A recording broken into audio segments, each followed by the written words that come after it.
Hi everyone, I'm Kent from Man About Tools, and this is video number 3 of my plastic mold series for casting concrete raised garden beds. Today I'll look at pouring high-strength concrete in these new molds to make some thin, light, and sleek panels.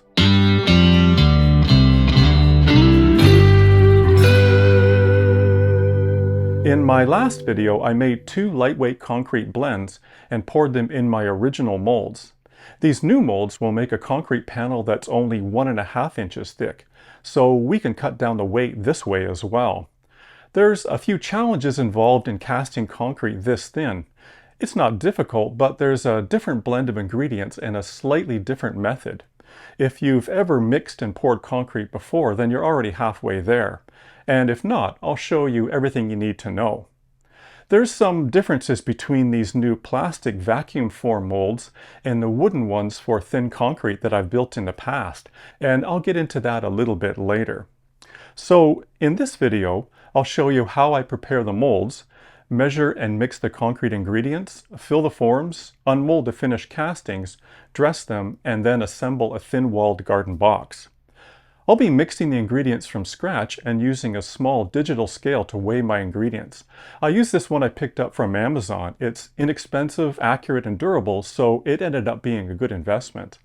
I'll be mixing everything in a pail, and I'll be using a heavy-duty drill and mixing attachment.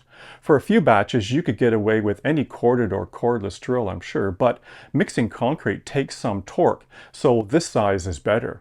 You can also find these used in pawn shops and garage sales once in a while. Okay, let's get started by prepping these new thin molds. As I've shown in my previous video, I now prefer to use a paste finishing wax in the cavity of the mold and brushed on petroleum jelly on the pipes. You simply wipe on a thin coat of wax paste in the mold. I make sure I get wax on all the inner surfaces. Then let it dry to a light haze, and this takes 10 or 15 minutes. Then with a clean cloth, I wipe it off and bring up a shine. I've been getting a much better surface finish on the concrete castings by applying a wax instead of the mineral oil I was using before. I use a small brush to apply the petroleum jelly to the pipes to get a thicker coat than just wiping some on with a cloth. And I found it's easier to remove the pipes once the concrete hardens when using petroleum jelly. It goes on thicker than mineral oil, and I can get away with leaving the pipes in longer than the usual 6 hours or so. I like to add some 9-gauge wire grid to reinforce the thin concrete panels, and I'll use some 6-inch by 6-inch grid. It's available from most building supply stores, and I cut it down to size with small bolt cutters. Any wire grid that's less than 3/16 inch diameter will be okay in these thin panels. And I'll want to cut it 2 inches or so shorter than the space I have inside the mold. This 9-gauge wire grid is 0.15 inches in diameter. The ingredients for this mix are from building and landscaping supply stores. For this concrete blend, I'll be using pea gravel, masonry sand, Portland cement, and a plasticizer or water reducer, and of course, cold clean water. For my first experiments, I used a powdered plasticizer called Supersizer 7. It worked okay, but had a sour, smelly odor, and it caused some water separation after I poured the mix into the molds. Not a big concern, but I thought I'd mention that. The water reducer I prefer is popular and available from most concrete casting suppliers or websites. It's called ADVA 555. Along with the tools I already mentioned, you'll need gloves, a stir stick to hand mix the concrete, something like a 1x2 or wooden broom handle, 2 5-gallon pails, a can or measuring cup, and a respirator or mask when you're exposed to any concrete dust. So here's the weights of all the ingredients, including the water. Into my first pail, the beige one, I'll weigh out the pea gravel. I measure all the ingredients before I start adding any water, and I find using 2 5-gallon pails helps to blend the dry ingredients. I'll have a blog post on my site for the recipe, ingredients, and tools I used in this video if you need it. Go to the link in the description or manabouttools.com/thin. Then into the second pail, the white one, I'll weigh the masonry sand. I'll get my respirator on, and it's fitted with P100 filters, and add Portland cement to the gravel. Next, I'll weigh my water into another pail. And for this, one of my earlier experiments, I'll add the powdered plasticizer to the water and dissolve it. The water reducer allows you to make a pourable mix with much less water. By reducing the water, you end up with dense and very strong concrete. Making these thin panels is very similar to pouring concrete countertops. Now I'll use my drill with a mixing attachment to blend the dry ingredients, starting with the pea gravel and cement.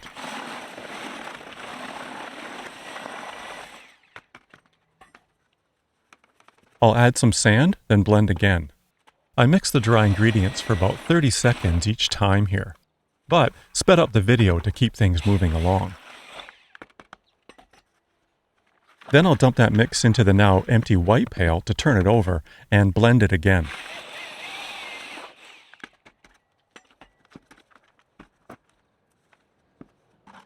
I'll add about half of my water and plasticizer to an empty pail and pour some of my dry mix on top.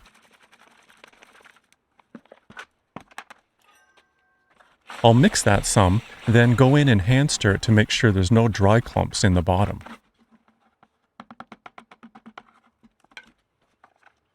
Then add some more dry mix and water and blend it again.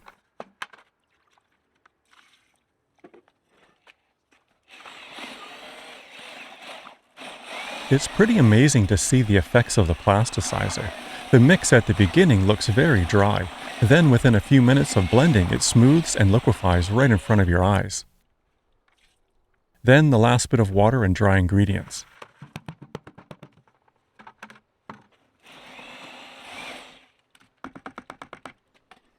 And finally some hand stirring to be sure it's all mixed well and smooth.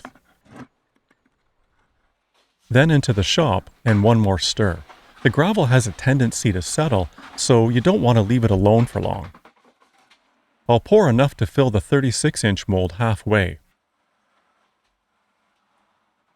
And I'll tap my bench with a rubber mallet to create vibrations and bring any bubbles to the surface.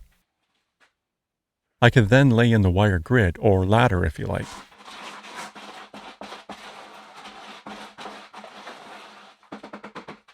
Another hand stir, then top up the mold, just an 1/8 inch or so shy of full. Then more vibrations from a mallet to bring some more bubbles up.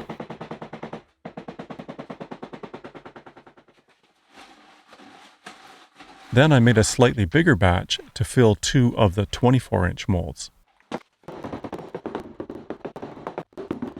The recipe can be scaled up or down, and on my blog post I'll have the amounts I use for these 2 molds. When the concrete began to solidify, I covered the molds with plastic. The next morning, I uncovered the molds and removed the pipes. These pipes have a hole that accepts a nail to give a better grip when pulling and twisting. And the pipes came out easily. These pipes are a smaller diameter than my original molds, and they're also more flexible. I'll give the 36-inch casting a spray of water before covering it again with plastic. Then I'll pull the pipes from the 24-inch molds. And these pipes also came out without issue. The petroleum jelly works well for this feature of the concrete panels. And these molds were also sprayed with water and covered with plastic. 2 days later, I'll unmold the castings. And as I do with the thicker original molds, I grip the mold underneath from the ends and rotate it over against the bench. Then gently work the mold free by lifting from one end and pressing with my other hand in toward the middle. And being a shallower casting, they are easy to remove, and the wax applied to the mold also gives the panels a beautiful sleek finish that's very smooth. I set these new cast panels on the floor of my shop and wrap them in plastic.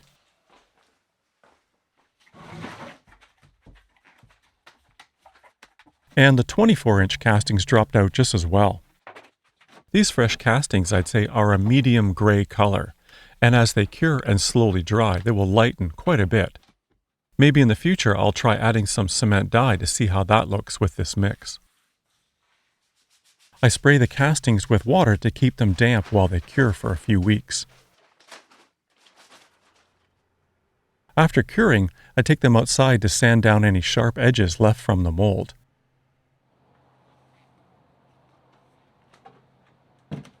I'll use a rub brick for this, and it only takes a few minutes or so per casting. The rub brick is made from silicone carbide, and it's perfect for rounding and smoothing these edges. After, I'll weigh the castings to compare them to my original 2.5-inch thick ones. The 24-inch thin panels averaged 22 pounds and were 33% lighter. The 36-inch ones averaged 34 pounds and were about the same at 32% lighter. Well, that's a pretty good sample. To make a raised bed from these panels, I'll use a spirit level, framing square, rubber mallet, and galvanized landscape spikes. For this demo, I'll quickly put together a 36-inch by 36-inch square bed. This spot was fairly level, so I put it together over the wood chips between some existing beds. It's good practice to ensure the panels are level and well supported on a layer of sand or fine gravel, and that they are set 90 degrees to each other so the holes line up.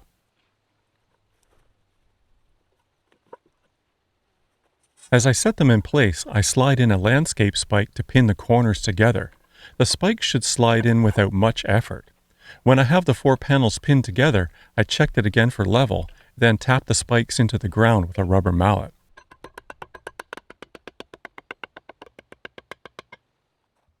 And that's it. This thin square bed is done. And here's a 24-inch by 36-inch box. I swapped 2 of the 36-inch panels for 2 24s.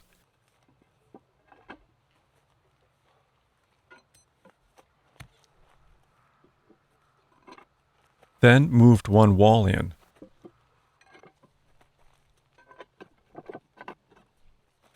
Then checked it for square and level before tapping in the spikes. And that's a 2-foot by 3-foot box. And this is the same size with a layer stacked on top. And I used some 3/8 steel rod to secure the corners. And I cut that rod to 24-inch lengths. This steel rod I bought at a farm supply store. It's used for electric fencing and came in 4-foot lengths. The diameter was exactly what I needed, although I would prefer that it was galvanized, but it's fine for this demo bed. That second steel rod was inserted just to temporarily hold that first panel in place as I worked my way around the box. I find that stacking the second row is easiest if I already have a 1-row box completed and pinned together. Then I'm starting with a layer that's already level and square with holes lined up.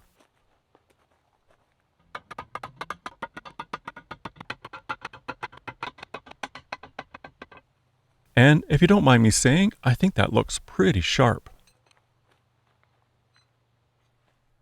So you may be wondering if you've been following the Concrete Garden Box series over the years. What about the rapid set mortar mix that I was using in the wooden thin panel molds? If you're new to my channel, I'll get you up to date. I made a series of thin panel wooden molds and poured a fast setting pre-blended mortar mix that's available from that orange big box building supply store. And I've been getting great results in those molds and in the concrete and red cedar bench and potting bench projects. Now, the rapid set mortar mix, as the name implies, sets very quickly, and in doing so, it generates a lot of heat. With the wooden molds, the wood absorbs that heat from the concrete, and the end result is a very good casting. With my plastic molds, the heat really has nowhere to go, so the concrete gets too hot. And when it's curing in those first hours, the heat causes the concrete to expand and form some cracks on the surface. This happens even as I'm spraying it with water as the instructions dictate. I've tried this a number of times and get the same surface cracks each time, and it's very noticeably hot as it's hardening and beginning to cure. I've unmolded these less than perfect panels, and they are intact. The cracks appear to be only on the surface, and I'll still use them in my own garden to make some beds. The pea gravel and Portland mix I showed in this video is a great alternative to that rapid set mortar mix. It gives you a strong and smooth thin panel, and those ingredients are easier to source for most folks. and it works out to be cheaper per panel as well. And if you have some of the wooden thin panel molds, then the pea gravel mix in this video will work in those as well. Finally, in some areas you can buy bagged, pre-blended concrete countertop mix, and this mix has a plasticizer already added, but I found it to be even more expensive than the rapid set mortar mix. So I haven't tried that option, but I think it should work. So thanks for watching. Drop me a comment or question below, and we'll see you next time.